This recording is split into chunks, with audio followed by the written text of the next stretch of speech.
makipag-isa tayo, Panginoon, maging isang mind, Panginoon, sa mga oras na 'to na maituro mo, Panginoon, kung ano po ang gusto niyong maipahayag sa oras na 'to, Ama, sa bawat isa sa amin. Nakapupulutan namin, Panginoon, ang karunungan na nagmumula sa iyo, O God. Salamat po, O Diyos, sa oras na 'to. Purihin at dakilain ka, Ama. Patuloy kang maghari. Ikaw po ang mag-glorify. Ikaw lang makita, Panginoon, hindi po ang akin. Ikaw ang marinig ng tinig, hindi po ako, Panginoon. At ikaw lang ang laging maitaas. Tungtungan mo lang ako, Panginoon. At ang pangalan mo ang laging mataas, Panginoon. Lord, we humbly ourselves sa bawat isa po na nandito ngayon. Buksan mo po ang puso at isip ng bawat isa, Panginoon. At maitanim ang butong ito sa pinakamatabang parte ng aming mga puso, Panginoon. At magbunga ito, Ama, at mai-apply po namin sa aming pang-araw-araw na buhay, O God. In the mighty name of Jesus, ito po ang aming samot dalangin na may kalakip na pasasalamat, Panginoon, sa matamis na pangalan ng iyong anak na si Jesucristo, sa ngalan ng Ama, Anak, at Espiritu Santo. Amen. Praise God. So, purihin po ang Panginoon, ano? So, dito po sa mensahe natin, makikita po natin kung paano pong sumagot si Job, ano po, sa kanyang mga kaibigan at kay Zophar. Amen. So, dito po sa una, makikita nyo doon kung paano yung sarcastical na answer po, no, ni Job sa kanyang mga kaibigan. Amen. At kay Zophar, sinabi niya doon, "No doubt you are the people," sabi niya. No po? Na may mga karunungan, sabi niya, na may mga wisdom, sabi niya. Sinasabi niya doon. Tapos, naintindihan ko lahat ng sinasabi ninyo, di ba? Yun po yung sinasabi niya. Dito makikita natin, ano, una, sinabi dito ni Job, ano, na meron din siyang understanding. Nauunawaan ko rin lahat ng sinasabi ninyo. Yun po yung sinasabi niya. Kasi, di ba, nakita naman natin bago ito sa Job 11 kung ano po yung mga sinabi nila kay Job that time. No po? So, ito pong mensahe na to, no, pinamagatan ko po siyang experience and lesson. Na po? So, sa una, makikita nyo, di ba, parang sumagot dito po si Job. Amen? Makikita nyo po dito na naiintindihan ko rin yung mga about kay Lord. Di ba? Sinasabi niya yung mga wisdom na sinasabi nyo. And second, ano, yung theological principle po na pinapresent ni Zophar, no? At about sa mga sinasabi niya about sa Panginoon, no po, na talagang namang napakalawak. So dito pinag-uusapan natin, ano, pareho po silang mga mananampalataya, no? Nakikilala nila yung Panginoon. Amen? At ganun din tayo, no? Sa church po, pare-pareho tayong nakakaunawa. Iba-iba din ang karunungan ng bawat isa. Iba-iba rin ang pangunawa. Amen? No po, minsan, madalas nga kasi sa church, ano po, katulad din ng mga tao dito na mga kaibigan ni Job, ano, pero we are focusing sa story na nila, na nai-rely din natin sa pang-araw-araw na ano natin, and even sa churches ngayon. So, dito po makikita natin, ano, na si Job, nag-speak siya plainly with wisdom and greatness of God. 'Di ba? Sa panahon po na to, no? Ito yung, kasi masyado nang nakikriticize yung ano ni Job. Pero salamat sa Lord, 'di ba? Nakita niyo po kung gaano kalakas si Job sa pinagdadaanan niya na 'yon, 'di ba? Andun pa rin po yung kanyang wisdom, no? Hindi yung karunungan niya, andun yung greatness na pagkakilala niya sa Panginoon. Kilala niya ang Diyos, 'di ba? Hindi naman pwedeng sabihin na nakakaranas siya ng gano'n, hindi naman niya po tinakwil ang Panginoon sa buhay niya, eh. Hindi naman niya sinumpa, 'di ba? Pero parang the way na inaatake siya ng mga ng mga kaibigan niya is para pong kinalimutan niya na, "Hindi mo ba nakikilala ang Panginoon?" 'Di ba, parang gano'n yung ano nila, na ito siya, ito siya, ito siya. So, Job know that, and Job understand that, 'di ba po? But sometimes, ano po, katulad po ng sitwasyon niya, no po, si Job, no, as sa ating mga Kristiyano, no po, sometimes experience is different from lesson. No po? Ang experience, ano po, different din sa teaching, sa teacher, 'di ba? Sa pagti-teach, 'di ba? Tingnan niyo po ang teacher, 'di ba? Ang teacher kapag tinuturuan ka ng lesson, 'di ba? Sa eskwelahan, no? Gawin na lang po natin itong mensahe na to is ano natin, ng understanding na pwede nating may apply ngayon. Kasi ang pag-uusapan po natin is yung pinaka ano ng mensahe, no, na ano ba yung pagkakaiba ng experience versus lesson. 'Di ba? Madali kasing magsalita sa mga tao na hindi mo na-experience yung pinagdadaanan ng isang tao. Amen po ba? Kaya minsan, ang mga bibig po natin, na po, madalas, pinagdaanan ko na rin yan, di ba? Yung mga ganon, di ba? Napagdaanan ko na rin yan. Ganito yan, di ba? Ganito yan, ganyan, ganyan, di ba? Madaling magsalita, na po, yung mga tao na hindi po nila pinagdadaanan, yung mga pinagdadaanan ng ibang tao. May mga tao po na ganito lang yung gawin mo, ano lang, madali lang yan. Kasi hindi siya nangyari, hindi nangyari sa kanya yung point na yon, no po? 'Di ba? Hindi mo pinagdaanan yung pinagdaanan ko. 'Di ba? At yung pinagdaanan mo, hindi ko rin pinagdaanan. Amen? So dito, sa experience ni Job, sa sinasabi niya, hindi ibig sabihin pinagdadaanan niya yon, nakalimutan niya kung sino yung Diyos sa kanya. At minsan po, madalas sa atin, dahil hindi natin pinagdadaanan yung pinagdadaanan ng ating mga kapatid, madali lang tayong manghusga, madali lang tayong magsabi ng kung anong salita, 'di ba? Madali lang tayong sabihin sa kanila yung mga bagay kasi hindi tayo dumaan sa proseso na pinagdadaanan nila. Amen? So dito po, makikita natin yung pinaka-experience niya na pinagdadaanan ni Job. Amen? Sa mga nangyayari sa kanya.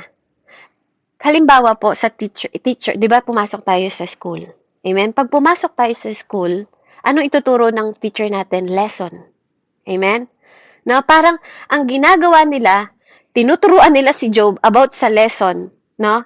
Pero ano po ba ang nangyayari? Kapag tayo pumapasok, tuturuan ka ng lesson ng teacher mo, makakagraduate ka, di ba? Kung hahanap ka ng trabaho, pag naghanap ka ng trabaho sa kasalukuyan ngayon, anong tinatanong sa'yo? How long your experience? Amen po ba? Diba? Kasi, mas maganda pa rin na nahahard ka. Amen? Nahahard ka based on your experience. Diba? Hindi sa kung ano ang pinag-aralan mo. Kasi i-hard ka nila kapag alam nila na ikaw ay may experience sa trabahong pinapasok mo because they pay you because of the work you will do, not para turuan ka pa nila. Hindi ka nila i-hard para turuan ka pa ng bagay na gagawin mo. Kasi nagkapagtapos ka na nga ng pag-aaral, di ba? Yes, na-teacheran ka, nabigyan ka ng mga lesson. But ang tanong, do you have experience? Di ba? Sa trabaho po dito ngayon, tinatanong gaano katagal ang experience mo. Amen po ba? That's the worth of experience. Yun yung pagkakaiba niya sa lesson lang. Kasi pag pumasok ka sa school, di ba? Lesson ang tinuturo sa'yo. Di ba po? Pero wala kang tunay na experience. Yung talagang actual na experience mo, yung trabahong gusto mong pasukin. Kaya madalas po, yun ang hinahanap sa atin. 'Di ba po? Sa ating makamundo. Amen? Sa makamundo po na panahon natin ngayon. Amen? Switch naman po tayo by spiritual. Amen? By spirit. By spirit, ang way ng Lord, ang way ni Lord, sa mundo, they teach us practically. 'Di ba? Ang way ni Lord is iba sa spiritual. 'Di ba? Kung sa practical, they don't pay you para turuan ka nila. Ang way naman ni Lord, kinakatagpo ka niya. 'Di ba? Si Lord po dumadating sa buhay mo sa mga panahon na gusto niya pong ipakilala kung sino siya. God wants you to learn who He is. 'Di ba? Kaya nga ang Panginoon po 'di ba? We find God, 'di ba? He begin when we have the error of our life. Natatagpuan natin ang Panginoon when we are suffering. 'di ba? Kapag may mga pagkakamali tayo, 'di ba? Yun po yung ano natin, yun dun natin nakakatagpo ang Panginoon. Doon po nabubuo yung pagmamahal natin sa Panginoon sa mga panahon na tayo ay dumadanas po ng paghihirap. No? Kasi sa mga panahon na kapag nagkakamali tayo at wala na halos tumanggap sa atin, kinakatagpo tayo ng Panginoon. Dahil gusto ni Lord ma-experience natin yung love niya, kabaligtaran sa mundo. Amen? Kabaligtaran na kabaligtaran po yung gustong mangyari ng Diyos sa atin kasi gusto niya na sa bawat pagsasuffer mo, anak, gusto kong makita mo that I am the miracle God. I want you to know who I am. Diba? Yun yung gustong matutunan ng Lord sa atin na kinakatagpo niya tayo when we are failure. Yung wala nang halos tumulong sa atin. Kapag nandun ka sa pinakadulo na wala ka ng exit, wala ka ng kakapitan, kundi ang Panginoon, dun mo natututunan yung lesson. Amen? Diba? Dun mo nakikita na you are God. Kasi wala nang exit, pero niligtas ka pa rin ng Diyos. Diba? Gustong malaman ng Lord na makita mo kung sino siya sa buhay mo. By experience. Amen? At yun yung nararanasan ni Job, mga kapatid. Yun yung naranasan ni Job. No po? By experience. Kasi minsan, no po, sa experience na nararanasan natin, no po, yun yung way ng pagmamahal ni Lord. Kung gaano karami yung kasalanan na pinatawad sa'yo. 'Di ba? Na kapag nagkaroon ka nga ng kasalanan sa asawa mo, minsan hindi ka na patatawarin, hihiwalayan ka na lang. 'Di ba? Pero yung Panginoon na nagpapakilala sa'yo based on experience na pinagdadaanan mo, kahit pa gaano kadami ang kasalanan mo, kapag lumalapit at kinakatagpo ka ng Panginoon because He want you to know who He is in your life. Individually po tayo. Individual. Nilalapit ni Lord yung sarili niya sa'yo para makilala mo kung sino siya sa buhay mo. Ibang-iba sa mundo. Ibang-iba, di ba? Sa mundo, hinahanap nila yung experience mo para pagtrabaho ka sa kanila bago kanila bayaran. Pero si Lord, pina-experience niya sa'yo para makilala mo siya. Na hindi naman niya gustong mag-suffer ka. Hindi niya gusto. Kaya nga 'di ba po pag nagsasuffer tayo ngayon, yung sa dulo ng pagsagot po ni Job dito, 'di ba? Sinasabi doon ng Panginoon, tinuturo niya 'yung lesson. Amen. Dalawa kasing lesson 'yan. Lesson sa pagtuturo bilang teacher, 'di ba? Lesson na natutunan mo by experience na pinalampas sa'yo ng Panginoon or pinagdadaanan mo ngayon, kapatid. Ano yung pinagdadaanan mo ngayon na nakapulutan mo ng lesson because of your experience? Sinabi niya doon, 'di ba? Dahil ikaw nagdaan ka na hindi ka ginutom ng Panginoon. Sinasabi niya doon yung mga ibon hindi ginutom ng Diyos, pinakakain niya. Ikaw pa ba na tao? 'Di ba? Ikaw pa ba? 'Di ba? Even sa Proverbs sinabi niya 'yon. Na po, itong mga sinabi dito ni Job, that is wisdom from Proverbs also, kung makikita ninyo, kung nagbabasa po tayo, at nagiging aware tayo, no? Na ito ay book of wisdom, 'di ba? Na sinasabi niya na walang pinapabayaan ng Panginoon. Kapag pinahintulutan niya lahat ng bagay, sinasabi niya dito that God is in control. Diba? Sometimes we need to respect kung anong proseso ng Panginoon sa buhay natin, enable for us to experience at malid tayo ni Lord kung sino siya sa buhay natin. Sa paraang ganon, makukuha mo yung lesson na sinasabi niya sa'yo ng Panginoon. Na po? Hindi po nagpapako si Jesus sa krus ngayon para maghirap tayo. Kaya nga, sa Book of Wisdom, kung ang mga isda, 'di ba, kumakain, 'di ba? Kung ang mga ibon kumakain, ikaw ba ang gugutumin ng Panginoon? Bago niya nilikha ang mundong ito, nilagay ng Lord ang lahat ng mga kailangan natin. Bakit sinasabi natin na kailangan nating maghirap? 'Di ba? Hindi 'yun yung purpose ng Lord sa buhay natin. God want us, gusto niya lang pong ipakilala kung sino siya, no? Pero hindi para pahirapan tayo. Siguro po, wala nang dadanas sa atin ng pinagdaanan ni Job. Kasi siguro wala namang makakakaya ng mga pinagdaanan ni Job. Kaya nga po, kung magpe-pray tayo, pwede rin na i-pray natin yung endurance na meron si Job. Kasi that is the best endurance na nakita ko. Grabe po, ano, yung pag-aano niya sa physical. Kung paano niya nalagpasan yon. Tayo kasi ngayon, ang pinagpe-pray natin, Lord, breakthrough, breakthrough, breakthrough.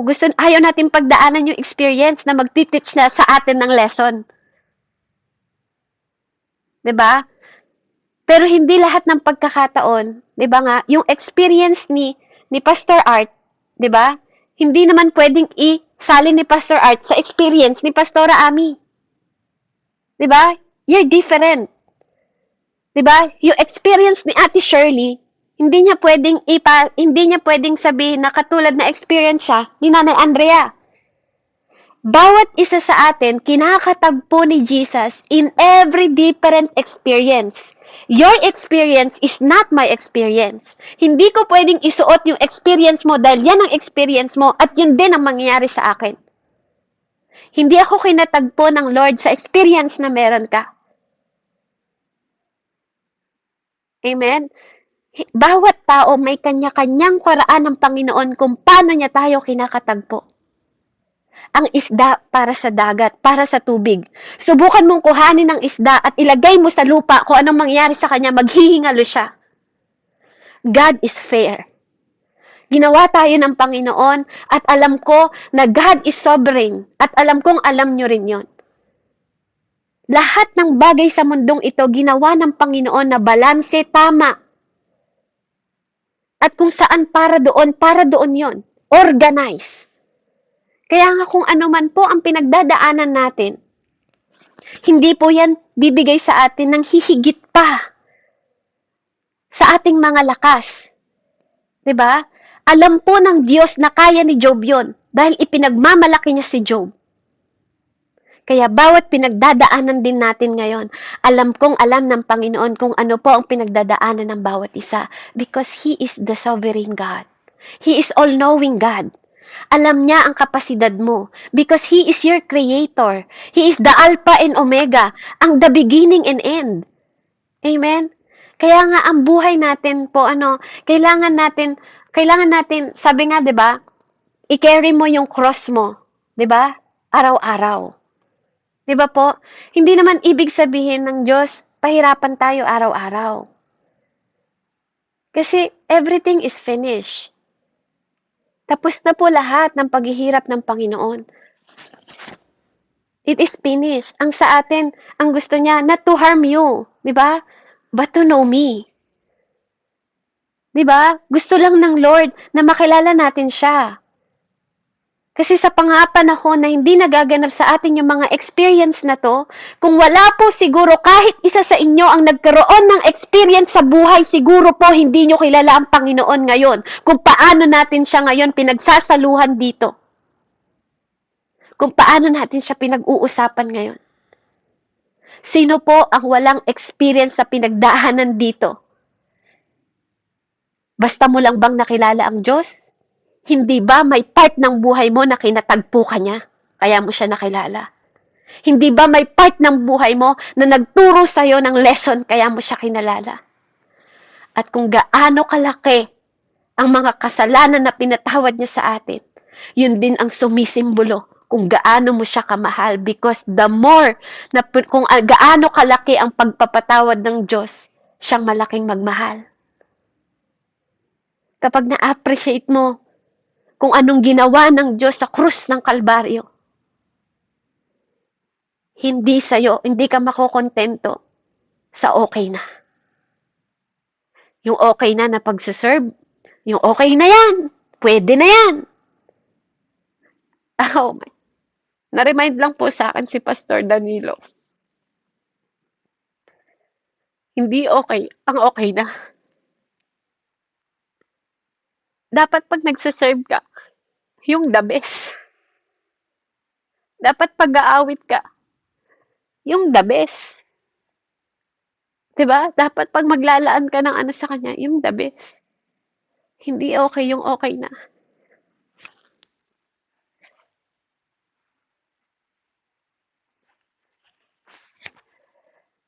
Kaya dito po sa mensahe na 'to 'no, yun lang po yung pinakaano ng Panginoon sa'tin, na hindi siya katulad ng mundo.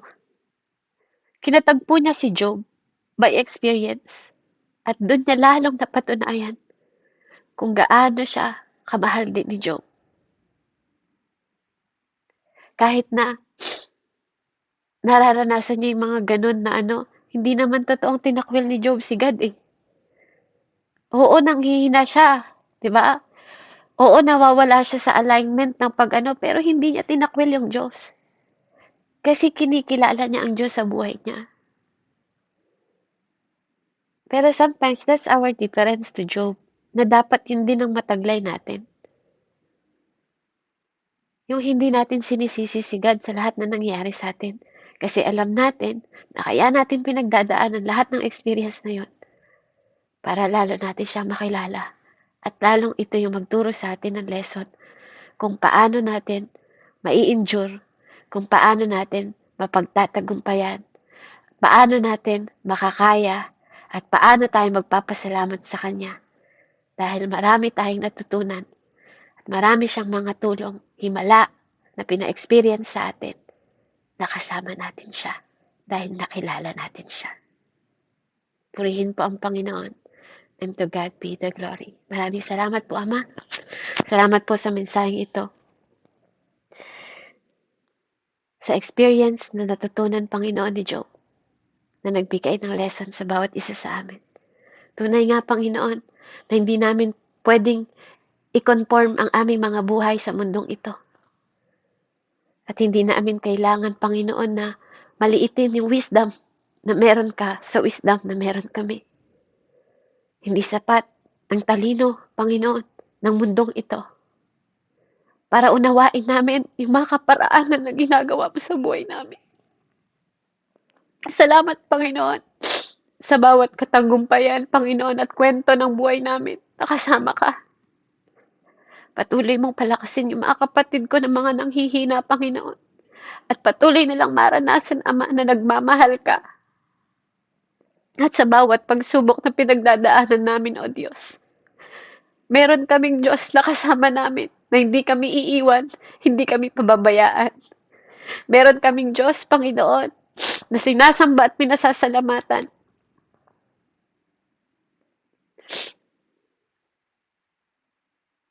Na lagi kaming sasamahan, Panginoon, kahit ano pong mangyari.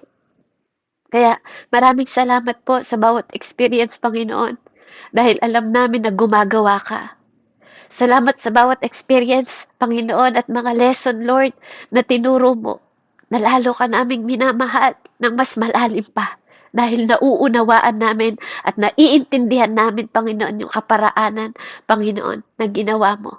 After all, Panginoon, ng aming mga nararanasan. Kaya patuloy ka naming papupurihan, patuloy kaming magpupuri sa iyo, Panginoon, kung paano ginagawa ni Job na pinupuri ka pa rin niya sa kabila ng kanyang pinagdadaanan. Lord, let yung spirit na meron ganun si Job, Lord, magmanifest sa bawat isa sa amin. Na ang bawat experience, Panginoon, na pinagdadaanan namin, the more ka naming matagpuan. The more naming makita na part ka ng istorya. The more na makita namin na kasama ka namin sa bawat laban namin, O God, at battle namin. Because the battle is yours and the victory is ours. Purihin ka, Diyos. Purihin ka, dakilang Ama. Purihin ka, banal na Espiritu, sa pangalan ni Jesus. Amen and amen. Glory to God po, and God bless po sa bawat isa. Amen. Maraming salamat sa buhay mo, Sister Beb. Ayan, natunghayan po natin ang kapahayagan ng mensahe ng Panginoon dito po sa ating tinatalakay sa Job chapter 12, no po. So, ang pinakaano po natin dito ay kung paano talaga, sabi nga,